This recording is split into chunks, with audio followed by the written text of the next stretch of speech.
Le projet est titanesque. Et les bâtisseurs romains vont devoir faire face à un relief particulièrement hostile. Uzès-Nîmes, à vol d'oiseau, c'est 25 km. Mais comme c'est que des collines, des gorges et compagnie, donc il a fallu faire un zigzag énorme avec une pente très très faible pour amener de l'eau à Nîmes. On est là vraiment dans des records, on va dire, de ce qu'on peut, à l'époque en tout cas, construire. L'aqueduc fonctionne grâce à la force de gravitation. Pour que l'eau soit acheminée naturellement jusqu'à Nîmes, il faut que les ingénieurs hydrauliques parviennent à maintenir une pente régulière sur tout le long du trajet. Pour qu'un aqueduc soit utilisable et pérenne, il faut pouvoir calculer en fait sa pente. Et pourquoi la pente est très importante? Tout simplement pour pouvoir que l'eau s'écoule suffisamment vite pour ne pas qu'elle stagne et donc qu'elle prenne une odeur ou qu'elle finisse par pourrir. Mais à Nîmes, les ingénieurs vont faire face à une difficulté inédite. Le point de départ de la source se trouve à une altitude de 71 mètres, quand le point d'arrivée, à Nîmes, se situe lui à 59 mètres, soit une infime différence de 12 mètres. Résultat, la pente moyenne est extrêmement faible, à peine 24 cm au kilomètre. Une prouesse pour un ouvrage de cette envergure. Si on se rapporte à 100 mètres de distance, on a une pente de moins de 3 cm. Alors il faut que les gens s'imaginent, 3 cm, c'est à peu près ça, sur 100 mètres. Ça fait très très peu, quoi. Sur d'autres aqueducs comparables, on a plutôt des pentes sur 50 cm au kilomètre, voire 1 mètre au kilomètre. Ça veut dire qu'il y a une maîtrise de la topographie qui est absolument extraordinaire. Bon, ils n'ont pas de laser à l'époque, ils n'ont pas de GPS. Donc tout ça a été calculé donc, avec des moyens géométriques, techniques qu'ils avaient, mais des moyens, on va dire, qui nous sembleraient rudimentaires. L'outil que les Romains utilisent pour calculer la pente est l'ancêtre de nos niveaux modernes. Il s'agit de la chorobate. C'est une grande planche horizontale avec une rainure au-dessus dans laquelle on mettait de l'eau. Et si le plan n'était pas à l'horizontale, ben l'eau tombait d'un côté ou dégoulinait de l'autre. Vous comprenez? Donc on mettait des cales et ça permettait de faire des visées parfaitement horizontales. Donc c'est un savoir-faire, une technique qui est assez bluffante de nos jours, puisque c'est quand même, je le rappelle, il y a 2000 ans en arrière. En dessinant le tracé de l'aqueduc, les ingénieurs romains se retrouvent face à une nouvelle difficulté majeure. Le franchissement des gorges du Gardon. Donc là, ils sont confrontés à un élément naturel qu'ils ne peuvent pas gommer. On a une énorme tranchée, donc de 300 mètres de long, 60 mètres de profondeur, qu'il faut traverser. Et donc c'est le défi que vont relever les ingénieurs romains. Ils vont alors imaginer un gigantesque pont à 3 étages d'une hauteur de 48 mètres, soit l'équivalent de la taille de la Statue de la Liberté, et d'une longueur de 360 mètres, ce qui correspond à 5 galeries des glaces du château de Versailles. Ce fameux monument, nous le connaissons tous aujourd'hui comme le Pont du Gard. Il s'agit surtout du plus important ouvrage d'art de l'aqueduc qui alimente à l'époque la cité antique de Nîmes.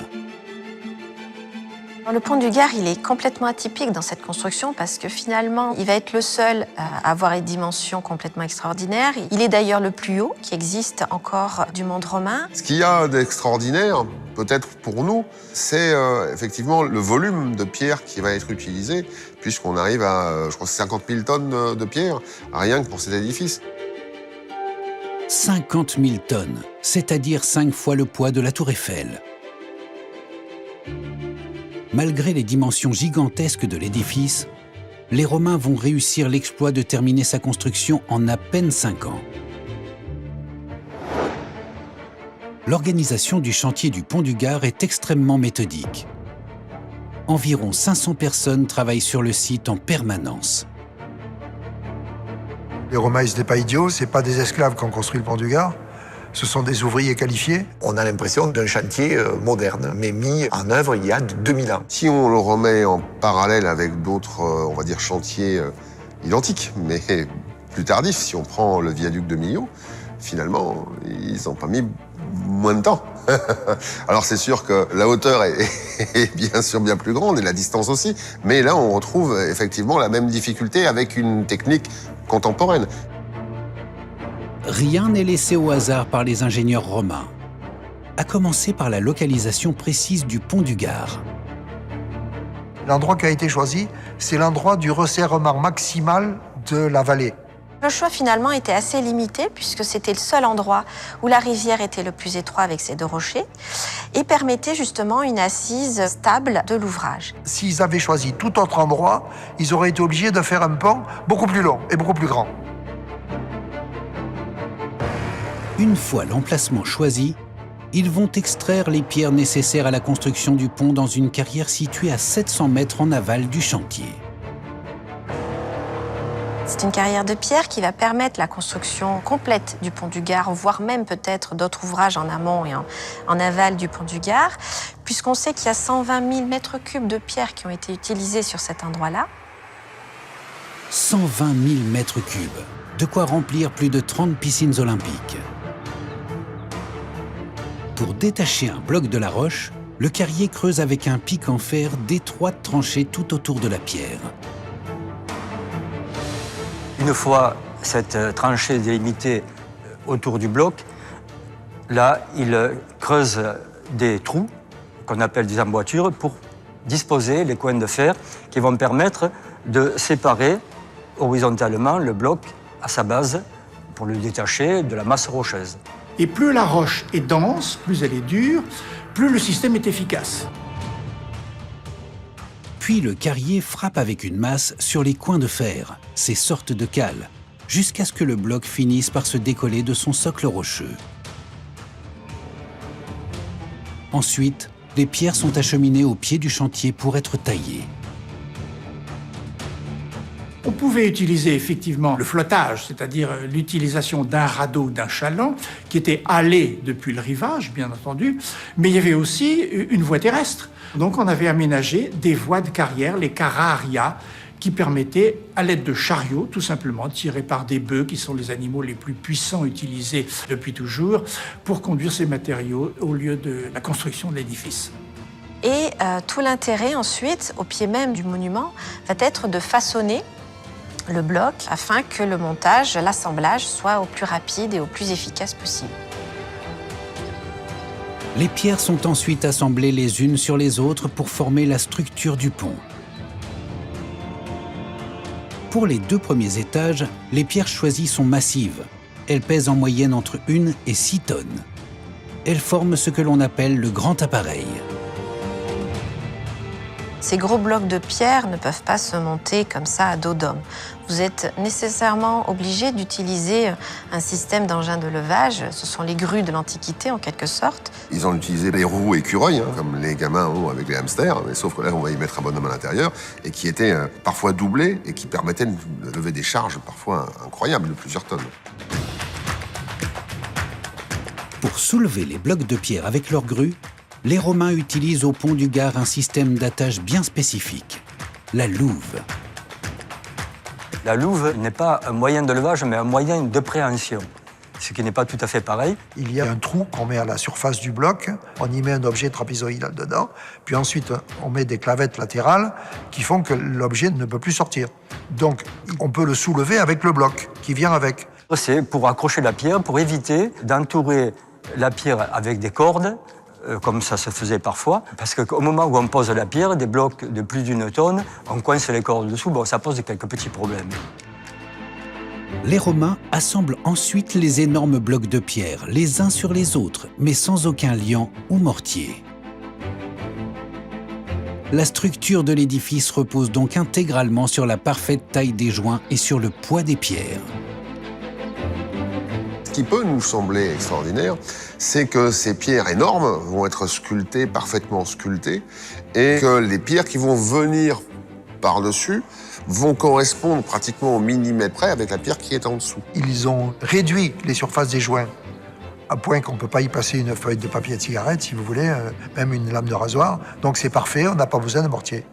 Et donc ça limite les différents corps d'état sur le chantier. Il y a des tailleurs de pierre, un point c'est tout.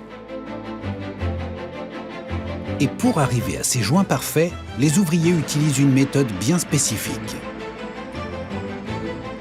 Donc il faut roder le bloc. On lui faisait faire un coup en avant, un coup en arrière, un coup en avant, un coup en arrière, exactement à la place où il allait être posé, où il devait être définitivement.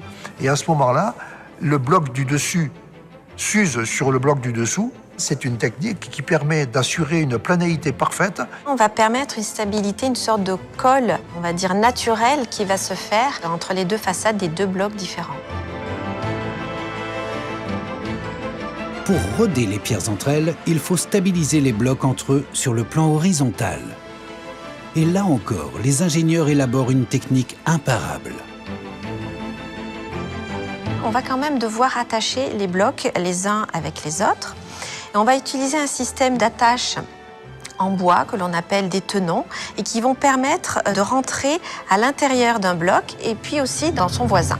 Et avec un système comme une sorte d'agrafe en quelque sorte qui a la forme d'une double queue d'hirondelle, eh bien ce système va s'accrocher et éviter comme ça que les deux blocs ne bougent. Il s'agissait de systèmes de sécurité qui empêchaient le moindre mouvement entre les différents blocs. Une fois les piliers érigés, il reste à construire les voûtes du pont. Et pour former ces fameux arcs, les Romains réalisent d'abord des coffrages en bois en forme de demi-cercle que l'on appelle des cintres. C'est un coffrage qui permettait de poser provisoirement, tant que la voûte n'était pas fermée, de maintenir les blocs en place de manière à ce que ça ne bouge pas. Il a une structure extrêmement robuste parce qu'il supporte une charge considérable. Le cintre, il fait partie momentanément, durant un temps éphémère, de la construction de l'édifice lui-même. Il va devoir supporter des charges très pesantes. Et par-dessus, on va pouvoir poser les blocs de pierre qui sont souvent taillés en forme de trapèze et qui s'emboîtent les uns derrière les autres. Avec, très souvent, au zénith, en quelque sorte à midi, comme pour une horloge, vous allez vous retrouver avec ce que l'on appelle la clé de voûte. Cette clé de voûte, c'est la pièce centrale qui fait tenir toute la structure et permet une bonne répartition des charges sur les deux piliers. Une technique que les Romains ont utilisée à grande échelle lors de la construction du pont du Gard. Au premier étage, chaque arche se compose de 4 petites voûtes identiques collées les unes aux autres. Au deuxième étage, c'est le même principe, mais avec seulement 3 voûtes. Et ce système ne doit rien au hasard. Vous créez votre voûte et vous positionnez un arc derrière l'autre. Et en dehors de l'arche qui enjambe la rivière, bien sûr, toutes les autres voûtes vont être en série en quelque sorte. Donc on va réutiliser un cintre de la dimension identique et ainsi de suite, on positionne et on continue la construction. C'était une manière, effectivement, ce système de préfabrication en série, en quelque sorte, de travailler plus efficacement. Et évidemment, ça coûtait beaucoup moins cher. On est arrivé à stéréotyper la construction de l'aqueduc. Quelques éléments toujours visibles sur le pont du Gard attestent de cette construction à la chaîne. Sur certaines pierres des arches, on distingue encore des numéros qui correspondent à la place précise où elles devaient être posées dans la voûte. Et ce n'est pas le seul avantage de cette technique de construction. Pour éviter l'effondrement de cette voûte, eh bien, on va avoir toujours 3 arcs avec 3 clés de voûte qui vont permettre de maintenir cette stabilité. Si jamais l'un des arcs s'effondre, eh bien, on peut remonter avec un cintre l'arc manquant. Les ingénieurs romains ont donc prévu des solutions pour pouvoir remettre en service le plus rapidement possible cet ouvrage. Mais également pour affronter les pires catastrophes naturelles, telles que les crues dévastatrices du Gardon. Toutes les crues du Gard qui ont été dévastatrices, et il y en a eu un certain nombre, une des plus importantes, l'eau passait par-dessus le parapet du pont actuel, donc du premier niveau. Donc les gens qui ont visité le pont du Gard peuvent s'imaginer la hauteur de cette crue. Il y a beaucoup d'édifices qui n'auraient pas résisté. Le pont du Gard n'a pas bougé, ne serait-ce que de 2 mm. Pour parer aux crues, d'énormes blocs de pierre de forme trapézoïdale que l'on appelle des avant-becs sont placés à l'avant des piles du premier étage du pont. L'avant-bec permet de séparer les eaux et d'éviter que l'eau tape frontalement sur une pile. Une pile, c'est un obstacle.